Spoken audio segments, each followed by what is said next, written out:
na.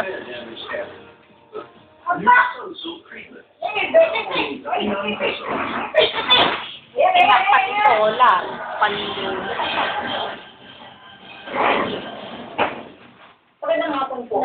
Lalayan na ako ng biology para sa mga ang dating Ayun naman, ayun naman. Mamayang namin ko ng hapon. Alam ko na ng class report. Kala mo natutulak siya eh, no? Mag-isa siya po nga baba. Dumating dito sa Pangulong Noynoy Aquino at narito na sa loob at Sarado si Yaya. malagi ni General Ramiro Reyes. Pero Wawa si Yaya. dumalang ang Pangulo sa St. Ignatius Cathedral. Bukod sa matataas na opisyal ng militar, kasama rin ni Pangulo Aquino, ating Director of Planning, Secretary Jeffrey Robredo. Narito rin si Secretary Gasmin at PSWD Secretary Dinky Triman.